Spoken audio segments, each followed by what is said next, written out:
Sutra Teratai yang Menakjubkan. Bab 1. Pendahuluan.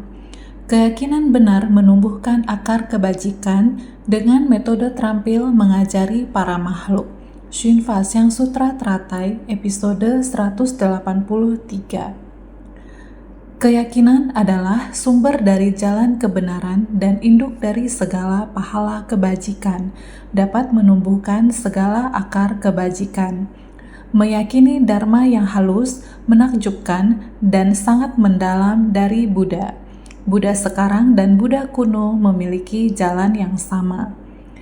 Ini untuk menyampaikan kepada semua orang bahwa kita harus benar-benar membangun keyakinan yang penuh dengan ketulusan.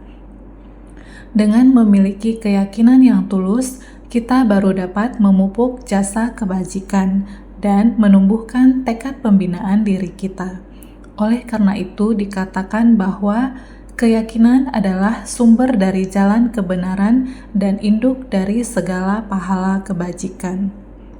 Dengan memiliki keyakinan benar, dengan sendirinya dalam batin kita akan terus menumbuhkan jasa kebajikan dari akar kebaikan kita. Kita harus percaya bahwa segala urusan di dunia ini adalah demikian. Dalam sehari-hari kita melakukan apapun dengan sungguh-sungguh.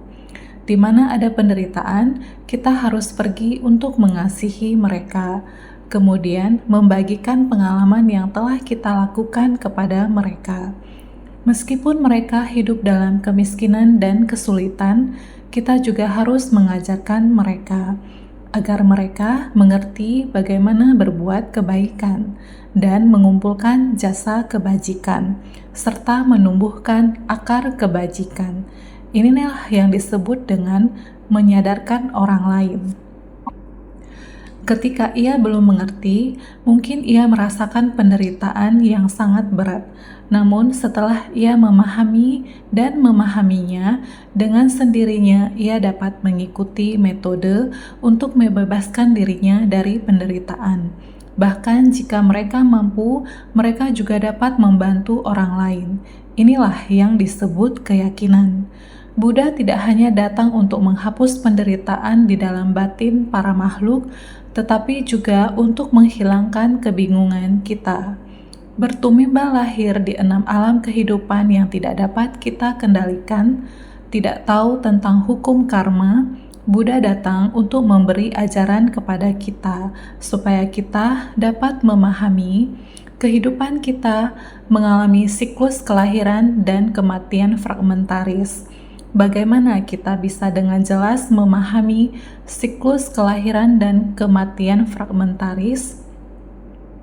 Di dalam kehidupan kita dapat datang dan pergi dengan leluasa. Pikiran kita tidak boleh mudah goyah. Sekarang kita sudah yakin, namun dengan cepat kita akan terpengaruh oleh kondisi luar, lalu kehilangan tekad pembinaan diri kita. Jika keyakinan benar menyimpang sedikit, akan berubah menjadi keyakinan sesat. Inilah mengapa kita harus memiliki keyakinan yang benar terhadap Buddha. Ajaran Buddha dapat menghilangkan kebingungan kita para makhluk. Jika kita dapat meninggalkan kebingungan ini dan tetap berpikiran jernih, maka tahapan demi tahapan kelahiran dan kematian, kita dapat tahu bagaimana kita datang dan pergi. Dalam kehidupan sehari-hari kita tidak akan timbul dan lenyap di dalam perubahan yang terjadi. Kita dapat melenyapkan timbul dan lenyapnya penderitaan dan kerisauan dalam batin. Buddha masa sekarang mengajarkan demikian. Sesungguhnya Buddha di masa lampau juga demikian. Oleh karena itu, Buddha sekarang dan Buddha kuno memiliki jalan yang sama. Karena kita sudah mendengar dalam waktu yang begitu lama, di persamuhan Dharma Buddha Sakyamuni, sebelum membabarkan Sutra Teratai, terlebih dahulu mengajarkan Sutra Makna Tanpa Batas. Kemudian di sana memancarkan cahaya dan menampakkan citra agung. Bodhisattva Maitreya dan Bodhisattva Manjusri saling bertanya jawab. Kini kita telah membahasnya untuk waktu yang sangat panjang. Buddha kuno juga demikian, pada akhirnya tetap membabarkan sutra teratai. Buddha sekarang juga demikian, membuktikan bahwa Buddha sekarang dan Buddha kuno memiliki jalan yang sama. Bagaimana cara membimbing manusia di dunia ini? Yaitu menggunakan kebijaksanaan duniawi dan hal-hal duniawi untuk membimbing manusia di dunia. Manusia di dunia ini mengalami banyak penderitaan dan kesulitan. Oleh karena itu, kita harus menghadapi penderitaan dunia dan segera memberikan bantuan. Ini juga merupakan hal yang harus kita kembangkan dalam keseharian, melatih kita bagaimana bertindak dan bagaimana berbicara, agar kita bisa memperoleh kepercayaan dari orang lain. Oleh karena itu, huruf keyakinan ini sangatlah penting. Sebelumnya, kita sudah membahas Bodhisattva Manjusri berkata, "Aku melihat Buddha Chandra Surya Pradipa, cahaya dan tanda istimewanya adalah seperti ini. Dari itu, aku tahu kalau Buddha sekarang ingin membabarkan Sutra Teratai." Sutra Teratai bab 1 pendahuluan.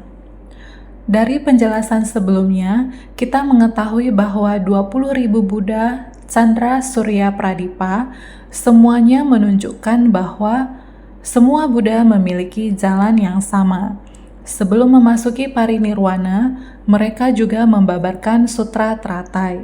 Sebelum membabarkan Sutra Teratai, mereka juga memancarkan cahaya dan memperlihatkan tanda-tanda istimewanya.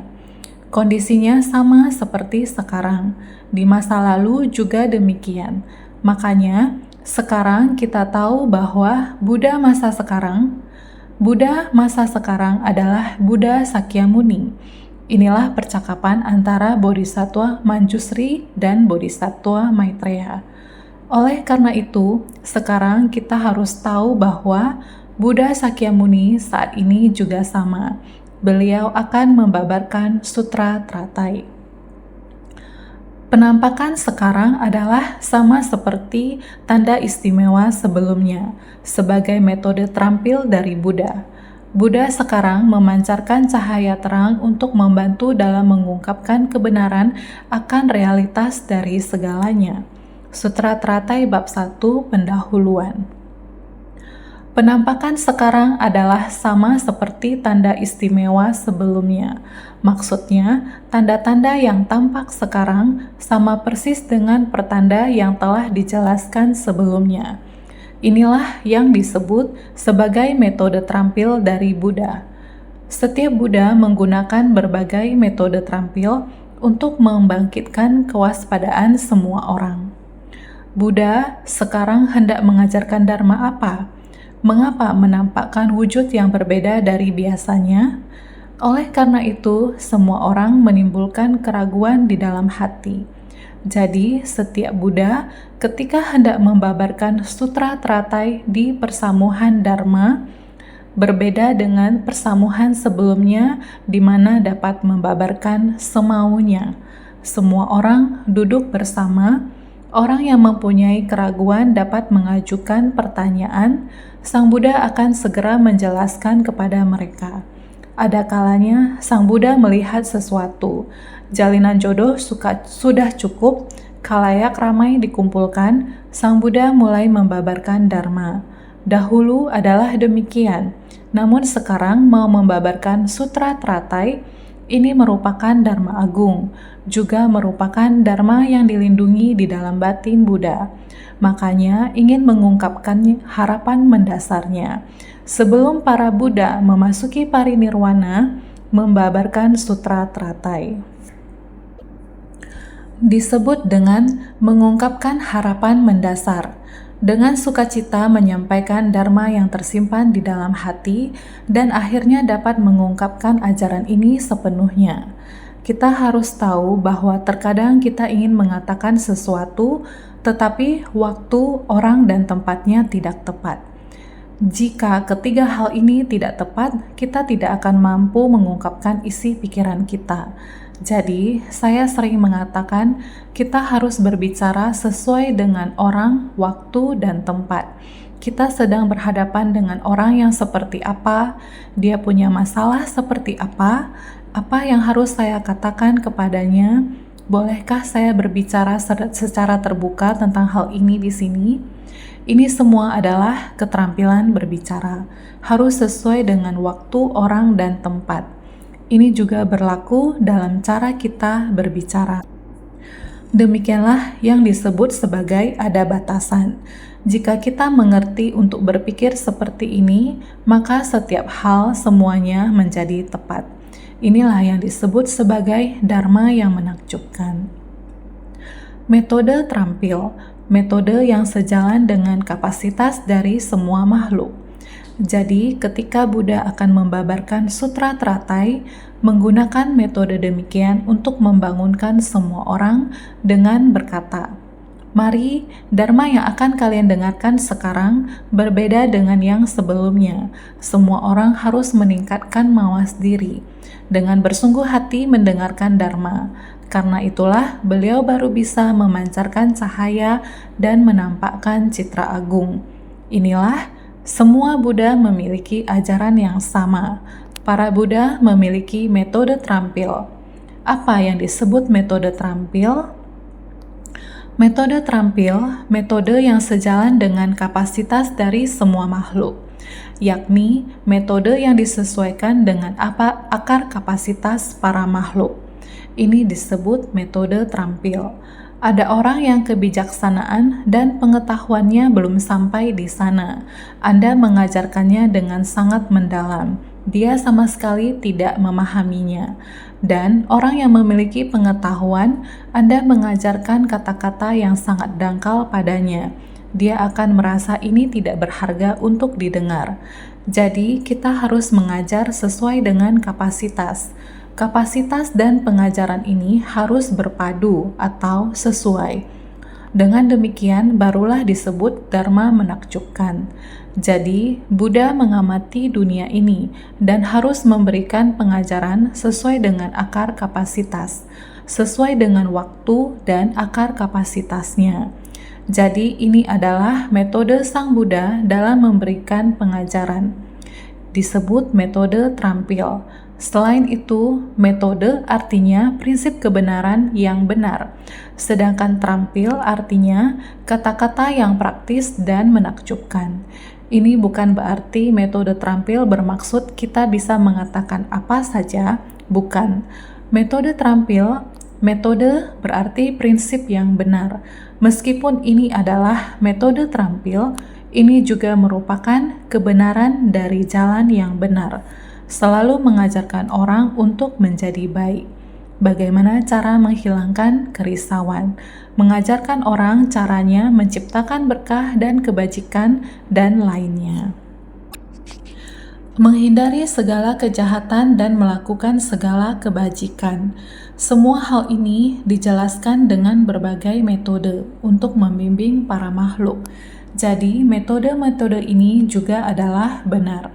Metode adalah prinsip kebenaran yang benar, yaitu prinsip kebenaran yang sejati dan teratur, bukan tanpa urutan atau kacau, melainkan sangat teratur dan terstruktur. Inilah prinsip kebenaran yang dimaksud. Terampil berarti praktis dan menakjubkan, mudah untuk diterapkan. Apakah kalian memahami penjelasan saya ini? Jika sudah memahami, apakah kalian mampu menerapkannya pada diri sendiri? Apakah kalian dapat menerapkannya dalam kehidupan sehari-hari? Inilah yang disebut terampil, yaitu praktis dan menakjubkan. Ajaran yang diberikan dapat dengan mudah dipahami dan diterima. Setelah didengar dan diterima, kembali diajarkan agar kita mampu mempraktekkannya. Ketika mempraktekkannya, metode apa yang harus digunakan? Inilah yang disebut metode terampil, yaitu penggunaan kata-kata yang praktis dan menakjubkan. Menyampaikan dharma dilakukan melalui ucapan. Oleh karena itu, diperlukan kata-kata yang praktis dan menakjubkan. Menggunakan prinsip yang tepat dan benar, serta kata-kata yang praktis dan menakjubkan untuk menghadapi berbagai kapasitas. Bukan sekedar berbicara saja, dalam menghadapi berbagai kapasitas, kita perlu menggunakan prinsip kebenaran yang sangat berurutan dan teratur, lalu menyampaikannya dengan cara yang praktis dan menakjubkan. Inilah yang disebut metode terampil. Metode terampil menggunakan prinsip yang tepat dan benar, serta kata-kata yang praktis dan menakjubkan untuk menghadapi berbagai kapasitas. Sang Buddha memberikan pengajaran seumur hidup, dimulai sejak mencapai kebudaan. Selama 42 tahun memberi pengajaran secara sabar dan sistematis. Tiada lain adalah menggunakan metode terampil. Prinsip sejati yang tepat, benar, praktis dan menakjubkan, memberikan pengajaran sesuai kapasitas, membimbing dan mengarahkan para makhluk. Ini yang dinamakan ajaran dengan metode terampil. Berikutnya, Buddha sekarang memancarkan cahaya terang untuk membantu dalam mengungkapkan kebenaran akan realitas dari segalanya. Saat ini kembali pada persamuhan Dharma Buddha Sakyamuni. Persamuhan di puncak burung Nasar, Bodhisattva Manjusri mengatakan, "Lihat, sekarang Sang Buddha masih dalam kondisi samadhi. Pusaran rambut di antara kedua alis Sang Buddha memancarkan cahaya. Ini untuk membantu agar setiap orang bersatu hati, karena yang mulai dibabarkan oleh Sang Buddha adalah prinsip kebenaran akan realitas sejati. Prinsip sejati akan realitas sejati yang akan dibabarkan sekarang mengharuskan setiap orang untuk meningkatkan keyakinan, memusatkan pikiran, dan fokus mendengarkan Dharma. Ini yang disebut sebagai membantu dalam mengungkapkan. Jika tidak demikian, dikhawatirkan ketika berbicara tidak ada yang serius mendengar. Pikiran melayang kemana-mana ketika mendengarkan Dharma. Orang-orang duduk di depan saya sedemikian rupa, tetapi pikiran melayang ke tempat lain. Apa yang dikatakan tadi, tapi tidak serius mendengar. Jika demikian, bukankah yang dikatakan menjadi sia-sia?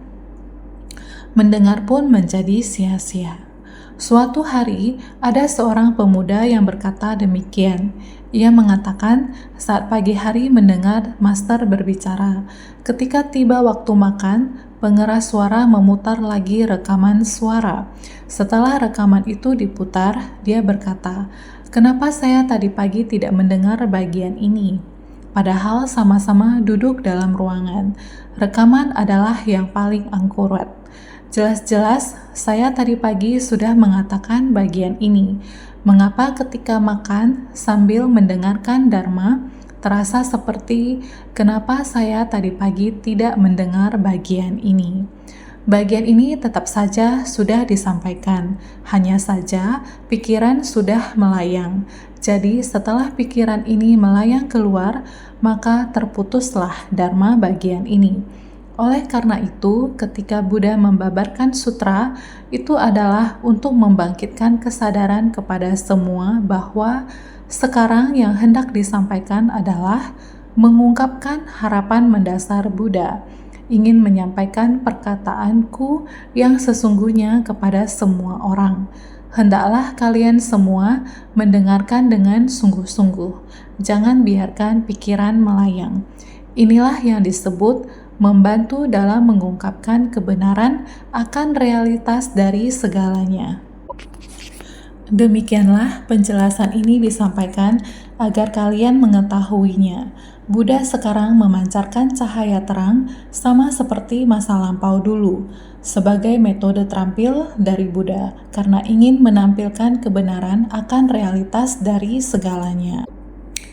Saya ingin memberitahu semua orang yang saya Buddha ajarkan sebelumnya adalah metode terampil, memberi ajaran sesuai dengan kapasitas.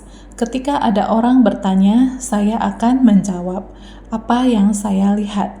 Ketika sebab dan kondisinya matang, saya akan beritahukan kepada semua orang. di masa lalu hanya memberi pengajaran sesuai dengan kapasitas.